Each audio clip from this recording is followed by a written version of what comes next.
Нас интересует происхождение нашего мира в нашей традиционной культуре Аса, где есть ли описание. Разберем подробно два термина.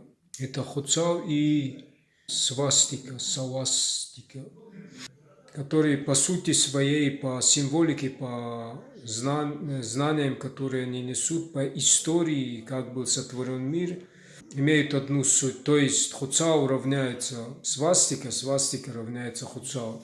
Из этих слов, если мы возьмем слово сау, сау это происшествие, явление или пришествие, то есть сау. Во-вторых, второе значение это сау, это черный цвет. Разница лишь между этими словами в том, что в первом хуцау там обозначение идет именно солнце, да, о солнце речь идет. После сау свастики идет асса. Асса это свет, истина.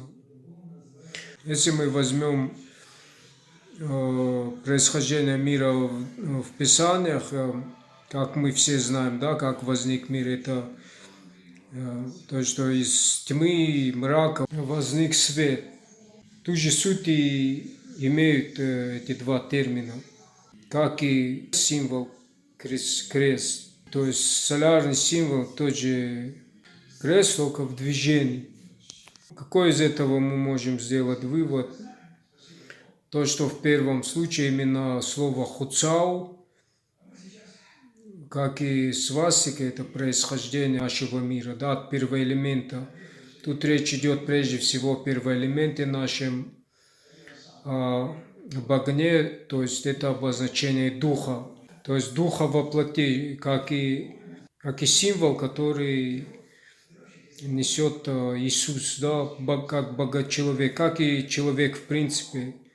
То есть происхождение нашего мира в прошедшем времени, тут говорит солярный символ, а в настоящем времени через слово термин хуцал, то есть солнце, именно речь идет о солнце, проявление, явление через солнце.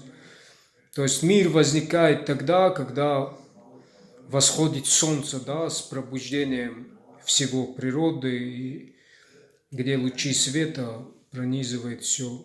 То есть то, что мы называем везде во всем, то есть дух Творца. То есть ночь это есть тьма бессознательная, да, с утра возникает мир, то есть в настоящем времени. То есть за материей этот свет, дух вездесущий Творца, он, то есть вечен. То есть через солнце этот свет проявляется. Поэтому древние предки почитали огонь, солнце как и первоэлемент, и как тело Творца в физическом, материальном мире. Есть у нас такой кадок в нартовском эпосе, кадок Асаваси, который был сотворен из огня Творцом. Есть у нас культ священный, это 3 пирога, тоже символизирующий акт сотворения мира в миниатюре. И в нашем счете тоже от 1 до 3 это наше с вами происхождение, акт сотворения. То есть Юду арта, еду арт. То есть он, ты есть огонь из огня, то есть арта искон. Вот такие знания в себе несут наши термины, слова.